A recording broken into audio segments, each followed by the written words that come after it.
చదువుతో పాటు skills, placements తో పాటు సక్సెస్ సందీప్ యూనివర్సిటీ మాత్రమే అందిస్తుంది. ఒక ఆర్టిస్ట్ ఉన్నారు, తనకి 2 కోణాలు కనిపిస్తాయి. ఫస్ట్ ఒక కోణం గురించి నేను చెప్తాను. గురు మధురిమ నార్లా, తన్మయ డాన్స్ స్కూల్ డైరెక్టర్. కొంచెం ఆలోచించాం కదా, ఎవరు ఎలా ఉంటారో మళ్ళీ మన మెమొరీని రిఫ్రెష్ చేసుకుంటాం. బట్ నేను రెండో పార్శ్వం గురించి చెప్తే, నీ పాదం మీద పుట్టు మర్చనై చెల్లెమ్మ, రంజుబలే రామ్చిలక గుర్తొచ్చేసింది కదా ఎవరు అనేది. ఎస్, అదే మధురిమ గారు మనతో పాటుగా ఉన్నారు. హలో అండి, నమస్తే, ఎలా ఉన్నారు? నమస్కారం. ఐ డ్రీమ్ వారికి, నన్ను పిలిచిన అందరికీ, జనానికి అందరికీ నా నమస్కారాలు. Thank you so much for coming, thank you so much for giving us time. 2 పార్శ్వాలు అని చెప్పినప్పుడు ఫస్ట్ ఇన్నింగ్స్ గురించి నేను చెప్పాలి అనుకుంటే, సినిమాలో బోల్డ్ అంత ఫేము, నేము, తెలుగే కాదు, తమిళ్, మలయాళంలో వీటన్నిటిలో యాక్ట్ చేశారు. కన్నడలో కూడా ఉంది. సడన్గా వ్యానిష్ అయిపోయారు, అదృశ్యం అయిపోయారు అనేటువంటి కొన్ని వార్తలు కూడా కనిపించాయి. ఎక్కడ వెళ్ళిపోయారో తెలియదు. కట్ చేస్తే ఒక డాన్స్ గురువు అయ్యారు, ఒక అకాడమీని పెట్టుకున్నారు, బోల్డ్ అని బ్యాలేలు చేశారు, బోల్డ్ అని షోస్ చేశారు. Not only in India, Australia, America ఇవన్నీ తిరిగి వచ్చారు. మళ్ళీ చాలా కాలం తర్వాత మా ముందు ఇలా మీరు కనిపిస్తున్నారు. అసలు ఏంటి లైఫ్ జర్నీ అనుకున్నప్పుడు చాలా చాలా ఇంట్రెస్టింగ్ ఇష్యూస్ అనేవి, థింగ్స్ అనేవి నాకు కనిపిస్తూ ఉన్నాయి. వాట్ ఎగ్జాక్ట్లీ ఈజ్ మధురిమ నార్లా అంటే ఏం చెప్తారు మీరు? మధురిమ నార్లా అంటే స్వీట్ అని చెప్తా. మధురంగా, ఓకే. అంటే పేర్లోనే మధు అని పెట్టేశారు, తెలుసో తెలియకుండా. అదే స్వీట్గా ఉండాలి కదా, అందుకని జర్నీ కూడా అలానే ఉండాలని చెప్పేసి వెతుక్కుంటూ, నన్ను నేను వెతుక్కుంటూ, యాక్చువల్గా పాదం మీద పుట్టుమచ్చనే చెల్లమ్మ అన్నారు. నేను చెల్లమ్మని కాదు, మన ఇండస్ట్రీ వాళ్ళు చెల్లమ్మగా చేశారు. కాకపోతే అది ఆ పాట వినగానే ఎప్పుడూ మీకు ఆ మొహం అప్పటికి కనిపిస్తూనే ఉంటుంది. చాలా అమాయకంగా, బబ్లీగా, చెబ్బీగా ఉన్నటువంటి ఆ మధురిమ గారు అలాగే ఉంటారు.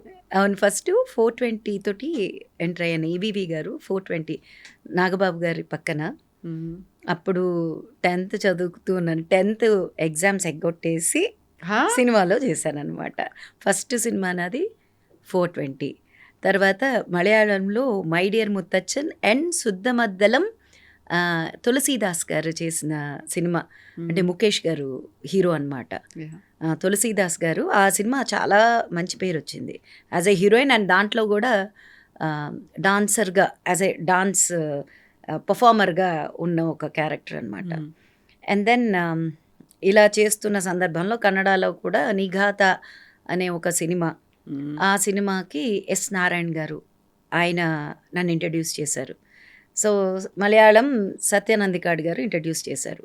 అలా వెళ్తున్న కోణంలో సడన్గా మన దాసరి నారాయణరావు గారు, అంకుల్ అని అంటాను, చిన్నప్పుడు సో చూసి, బాగున్నావు కదా, ఈ సినిమా చెయ్యి, నువ్వు నీ భవిష్యత్తు మారిపోతుంది అన్నారు. అదే మొన్న కూడా ఒక ఇంటర్వ్యూలో చెప్పాను నేను, నవ్వు వచ్చింది. భవిష్యత్తు మారిపోతుంది అనగానే మనం వెంటనే పెద్దవాళ్ళు చెప్పంగానే వింటాం కదా కనిపిస్తుంది.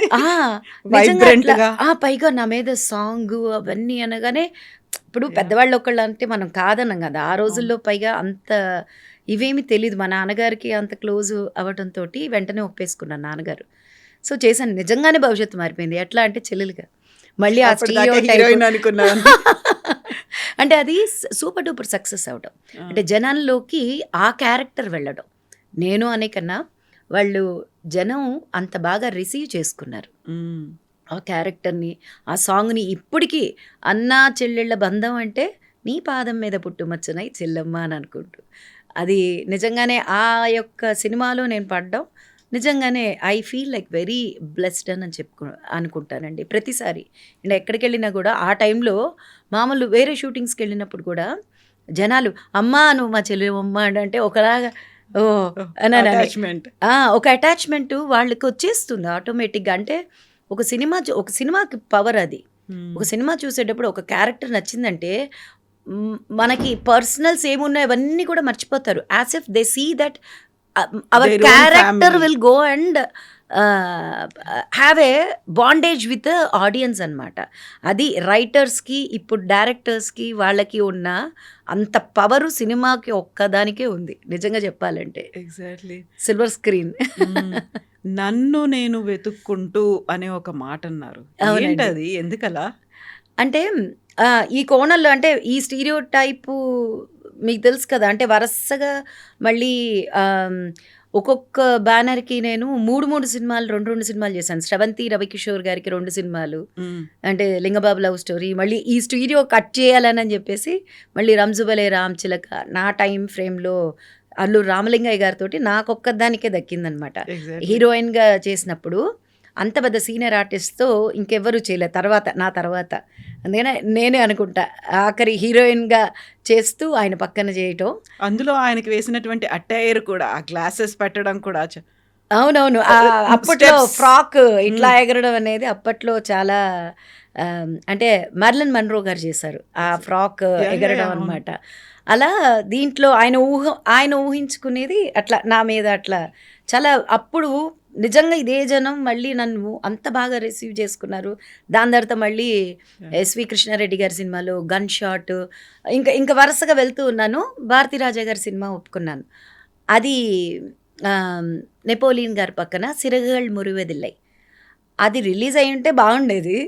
రిలీజ్ కావటం లేదు అనేసరికి ఈవెన్ ఐ ఫెల్ట్ నాకు మిగతా వాటిల్లో కూడా అప్పటికి ఇంకా సినిమాలు వస్తున్నాయి. ఎందుకంటే మలయాళం, కన్నడ, తమిళ్ ఇట్లా ఇన్ని చేస్తున్నాను కదా. బట్ వద్దు అనుకున్న తర్వాత వద్దు అంతే. మళ్ళీ ఈ అరా కొర అనేది ఉండదు. ఉంటే ఫుల్ ప్లెజ్డ్గా ఉండాలి, లేకపోతే వద్దు అనుకుని డిసైడ్ చేసుకుని దాని తర్వాత ఎక్కడ ఒక సినిమా ఫంక్షన్లో కానీ మూవీస్లో కానీ ఎక్కడ నేను కనిపించలేదు. కనిపించకూడదని ఏం కాదు, కానీ మై ఫోకస్ మై రీసెర్చ్ నాకు నేను తెలుసుకోవాలనుకున్నాను. నాకు ట్రావెల్ అంటే ఇష్టం, అట్లానే నా డాన్స్ అంటే ఇష్టం, చదువుకోవడం అంటే ఇష్టం. ఇప్పుడు పిహెచ్డి నాట్యశాస్త్ర మీద రీసెర్చ్, ఐఎమ్ రీసెర్చ్ స్టూడెంట్ అనమాట. సో గురువు అనుకున్నా అప్పుడు డాక్టర్ అని అంటాం మేము. డాక్టర్ మద్రిమానార్లా అంటాం మేము. Thank you so much. తొందరలోనే చూస్తారు అది కూడా. సో అట్లా నా passion went in to many things. అట్లా నేను ఒక కంపెనీ స్టార్ట్ చేయడం, అది కూడా మ్యూజికల్ ఈవెంట్స్ చేస్తూ రావడం.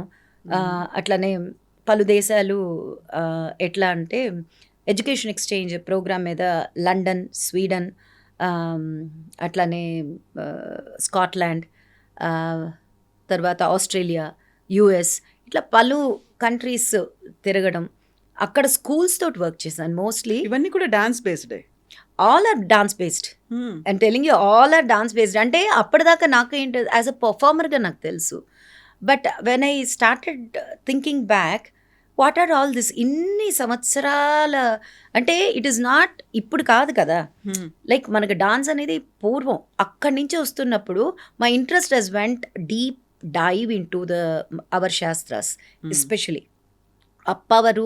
ఇది ఇప్పుడు ఒక ఐటమ్ తీసుకున్నాం అనుకోండి, సపోజ్ మనం ఏదన్నా ఒక డాన్స్ సాంగ్ చేస్తున్నామంటే అది రాసిన వారు ఎవరు, దానికి మ్యూజిక్ కంపోజ్ చేసిన వారు ఎవరు, దానికి కొరియోగ్రాఫ్ చేసిన వారు ఎవరో, ఇప్పుడు నేను పర్ఫామ్ చేస్తున్నానంటే ఇప్పుడు ఈ జనరేషన్ వాళ్ళు చూస్తున్నారని అంటే దానికి ఎంత పవర్ ఉండాలి. ఒక్కొక్క సాంగ్ మినిమం తీసుకుంటే 2000 సంవత్సరాల క్రితం, 3000 సంవత్సరాల క్రితం రాసినవి కంపోజ్ చేసినవి ఇప్పటికి మనం చూస్తున్నామంటే వాటికి ఎంత పవర్ ఉంటుందని చెప్పేసి I have thinking back and went deep in to the shastras. And అంటే డాన్స్ చేయడం కాదు, డాన్స్ నేర్చుకోవటం, డాన్స్ ఆలోచించడం, డాన్స్ గురించి దాన్ని దర్శకత్వం వహించడం, దాన్ని ప్రజెంట్ చేయడం, ఇవన్నీ పలు రకాలు. అంటే every department has a faculty in it. So ఇవన్నీ ఒక డాన్సర్గా, అంటే డాన్సర్గా అనే కన్నా యాజ్ ఎ హ్యూమన్గా నా విలువల్ని నా ముందు తరాలు వాళ్ళు నాకు ఇచ్చిన, అది I say that it's a treasure. ఆ ట్రెజర్ని ముందుకు నడిపించాలి, అది మనం కాపాడుకోవాలి. నా జనరేషన్గా కాదు, నా నెక్స్ట్ జనరేషన్ వాళ్ళు కూడా అది నేను అందించగలుగుతున్నానంటే అది నా పూర్వజన్మ సుకృతం అనుకున్నాను నేను. Whatever it is there, I'm sharing my knowledge to our generation and to next generation also. So అది నాకు చాలా బలగాన్ని, నా యొక్క స్ట్రెంగ్త్ని చాలా స్ట్రాంగ్ చేసింది. నా రూట్స్ని వెతుక్కుంటూ వెళ్ళాను. ఐ కెన్ సే దట్ నా మూలాలని నేను వెతుక్కుంటూ వెళ్ళాను. ఎలా అనుకున్నారు మీరు? మీకు మూలం అక్కడే ఉంది అనేటువంటి భావన ఎప్పుడు వచ్చింది? నాకు ఫస్ట్ అంత మామూలుగా లైక్ ఎనీ అదర్ స్టూడెంట్, ఇప్పుడు ఒక పిల్లని కనుక డాన్స్లోనూ ఏదో ఒక దాంట్లో డాన్స్ అనేది నేను అన్ను దేంట్లోనే చేర్పించినా కూడా జస్ట్ వాళ్ళు చేసుకుంటూ వెళ్తారు. ఏదో గురువు చెప్తే మనం చేసుకుంటూ వెళ్ళిపోదాం అని అనుకుంటూ వెళ్తారు. కానీ when I started thinking back, లేదు మనం ఎందుకంటే నా 15th ఇయర్లోనే చిన్నప్పటి నుంచి డాన్స్లో ఏదో చేసుకుంటూ వెళ్ళిపోయాను నాకు తోచినట్టు అందులో చేసినట్టు. గురు వెంపటి చిన్న సత్యం గారు. దానికి ముందు సూర్యశ్రీ గారు అని చెప్పేసి భరతనాట్యంతో నేను స్టార్ట్ చేశాను. కూచిపూడి కాదు ఆ, ఫస్ట్. కూచిపూడి కాదు, శైవ మాస్టర్ గారు సూర్యశ్రీ గారు ఆవిడ నాట్య గురువు, నాట్యమణి ఆవిడ నుంచి I started my first Bharatanatyam. దాని తర్వాత చిన్నప్పుడు నేను 13-14 ఏళ్ళు ఉన్నప్పుడు దాసన్ నారాయణరావు గారు ప్రతి పుట్టినరోజుకి నేను వెళ్ళి అక్కడ డాన్స్ చేసేదాన్ని. నాకంటూ ఒక సపరేట్ ఫ్యాన్స్ వర్గం ఉండేవాళ్ళు. ఎందుకంటే అక్కడ నేను ఫోక్ కూడా చేసేదాన్ని. అంటే క్లాసికల్తో పాటు ఎట్లా అంటే వల్లారి బాబో గాబులో రన్న, వల్లారి బాబో గాబులో రన్న, ఇట్లాంటి సాంగ్స్ అన్నిటికి కూడా. అంటే ఫోక్ ఆ రోజుల్లో చాలా అందంగా ఉండేవి, చాలా క్లాసిక్గా ఉండేవి. ఫోక్ అంటే ఏదో అని అన్నట్టు కాదు, కానీ వెళ్ళకెళ్ళకెళ్ళ గోంగూరకి గుంటూరు గుట్ట మీద గోంగూరకి అరెరే తుమ్మ ముళ్ళు గుచ్చుకుంది ఓరి నాయను తల్లడిల్లిపోయాను ఓరి నాయను. అసలు దీనికని ఒక వర్గం ఉండేది ఫ్యాన్స్. అసలు విజిల్ వేసి మధురిమ గారు, అప్పుడు మధురిమ కాదు మధుబాల, మధు అనే తెలుసు అప్పుడంతా. పాటలు కూడా పాడేవాళ్ళు.